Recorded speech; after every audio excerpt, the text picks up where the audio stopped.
COVID-19, the infamous coronavirus that swept the entire world by surprise.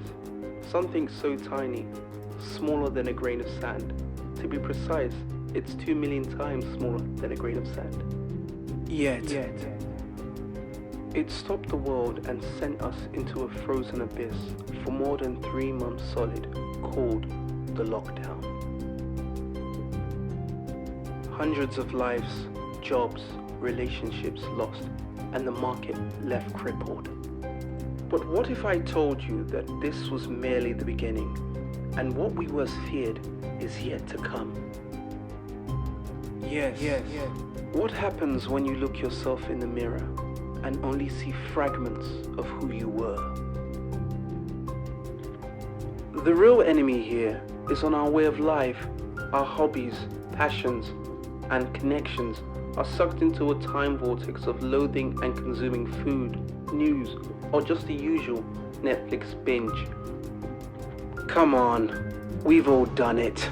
I know this because I didn't even want to make this video, and it's been 3 months of procrastination and self-doubt.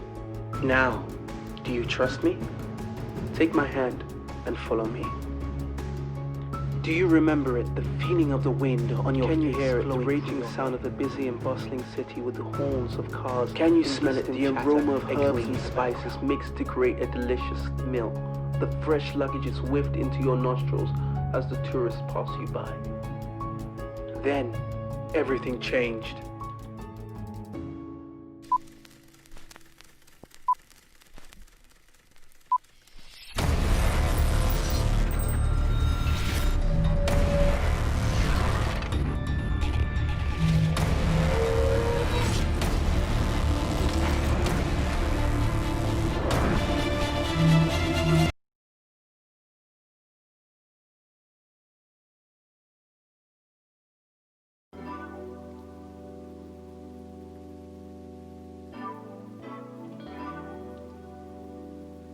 We really had it good, didn't we? Normally, if we were hungry, we could get food immediately without time-gnarly queues. Whatever way you wanted it, you got it, and it would be easier than a piece of cake. With a click of a button or collect, you decide. Having a plethora of restaurants to choose from, Nando's, Zzz's, to the usual McDonald's. Feeling like you need a workout? No problem. A list of 24/7 gyms with on-site personal trainers. No restrictions, delays, or queues to the facility. Now, if you're anything like me that loves traveling once or twice a year, then yeah. You have the chance to numerous wonderful budget airlines which can take you from the deepest parts of Europe to the plains of Asia. Window seat? You know it. Getting served by a lovely hostess with a large glass of mimosa. When you finally arrive at your destination, you're greeted by family and friends with warm hugs. What about a new look? You have tons of high street shops to select from. H&M, Zara, Primark, etc. Don't forget your barber or hairstylist. They've always got your back to ensure you look prim and proper for any occasion. What better way to finish your week with a great night out in the city? Music is booming and it's like the DJ's in sync with you. Tune after tune and the drinks just keep coming, and now you're starting to feel the tingling of the music in your fingertips. Boom, boom, boom, you hear continually. In a COVID world, the power of choice is now an illusion, simply because every choice we could or will make is now peered through the lens of COVID-19.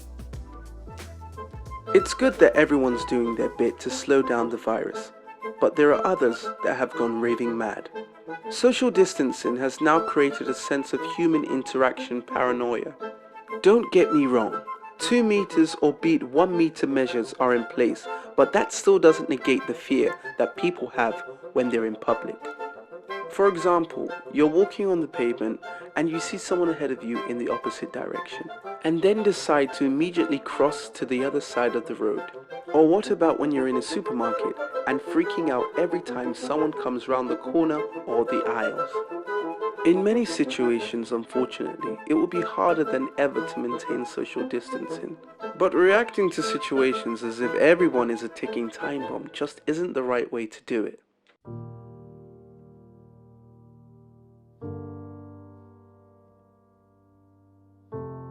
Now more than ever, things have changed for the better or worse.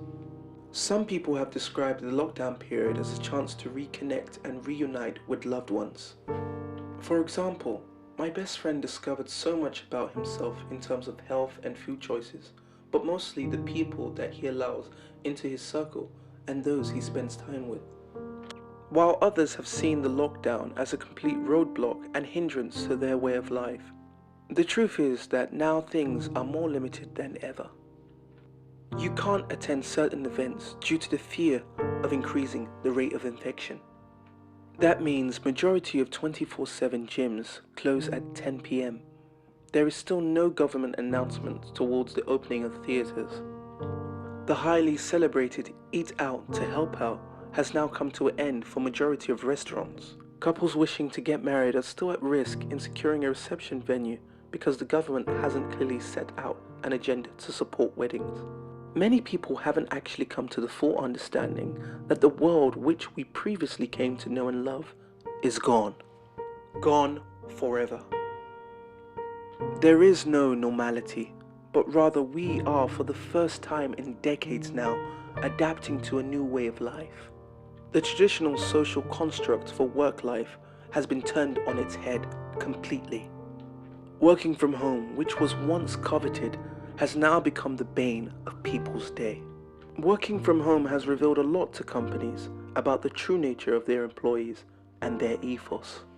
Most employees now are learning how to balance work life and family life whilst at home. Companies that were 100% dependent on face-to-face interactions are now adapting to the new world of Zoom calls and online communication. Rushing to buy office equipment to build the workspace which will allow you to focus on the task ahead. And even at that, you still struggle. Why? No routine. Therefore, you can't achieve the results you need or those set for you. Education, once deemed as the cornerstone of knowledge, has taken the hardest blow during this pandemic. Students left in complete disarray after spending years studying to get dissatisfactory grades graded and served by an algorithm. Imagine walking to school after months of the lockdown madness and you hear your best friend calling out your name.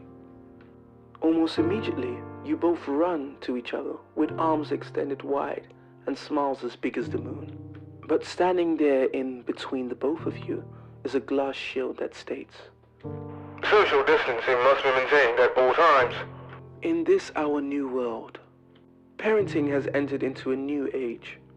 COVID-19 has forced parents to become creative and learn how to really connect with their kids in this digital-centric world. The restrictions that are in place make it even harder to do so. But with the rise of apps like TikTok, it's found a way of bringing everyone together through funny challenges and memes. Scientists have warned that in a worst-case scenario, a second wave of coronavirus cases in the UK could result in around 120,000 more deaths. This has been the biggest topic talked about on all media outlets after the first initial pandemic outbreak. Just like COVID-19, we're still coming to grips with it, but there's a divide amongst the general public. Some people say it might not be that bad because we've already been hit, so we've created a sense of herd immunity, while others believe that more lives than ever will be lost, and here's why. Lack of preparation for resources, end of the furlough scheme, so now more people will need to be creative in order to survive, increased rates of crime due to police defunding. I know this is hard for you, but winter is coming. As Jon Snow kindly pointed out, winter is coming, and that only means one thing. The flu is coming with it.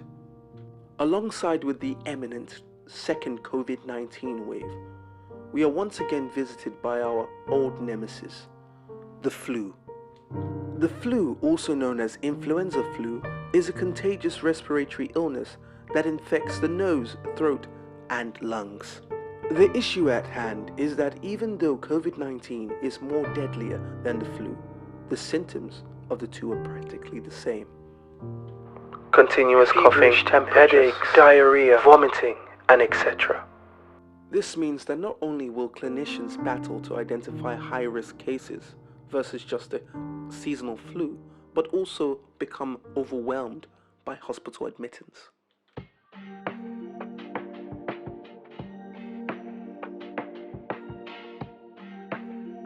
No documentary is ever complete without an element of conspiracy, so let me indulge you. Whilst preparing for this documentary, I had the chance to work at NHS Nightingale London, and I was completely amazed by what I discovered.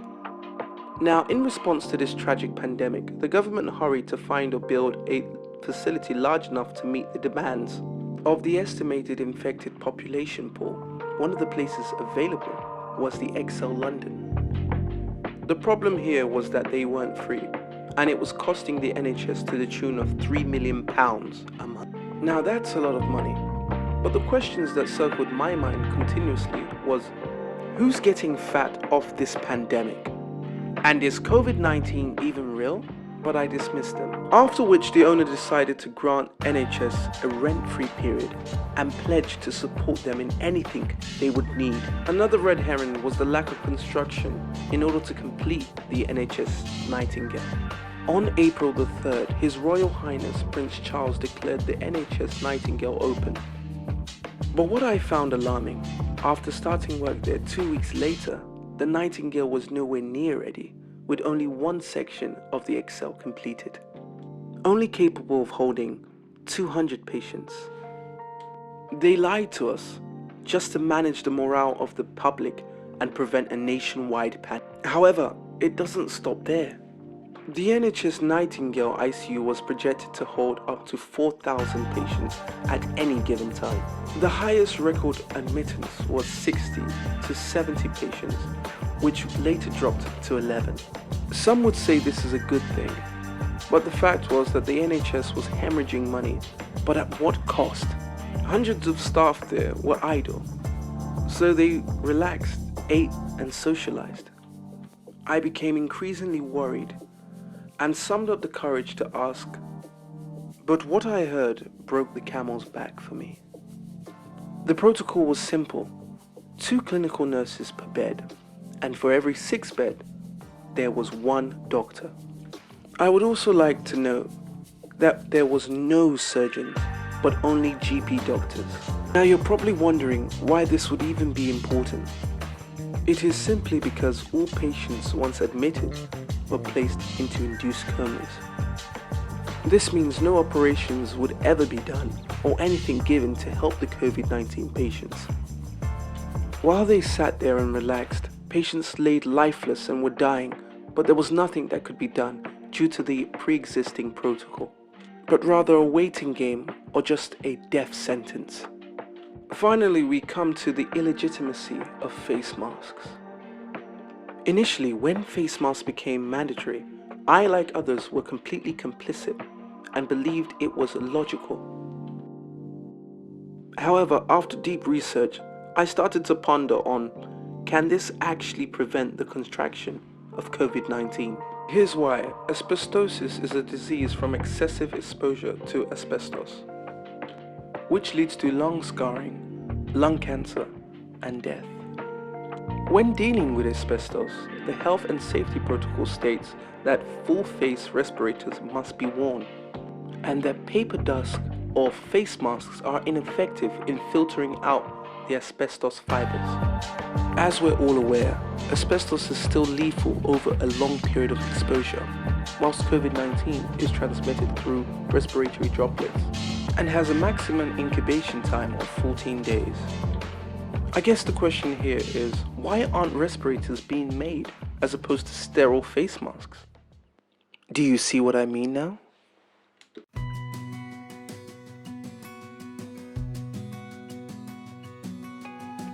Here we are, at the end, or so it seems. Everything we've seen is only the tip of the iceberg. There is so much detail and questions to ask. The truth is that COVID-19 has completely changed our perception of life. Some saw it coming and predicted it, while a majority would just pray. Regardless of this, the real question is, how do you intend to live your life in a post-COVID world?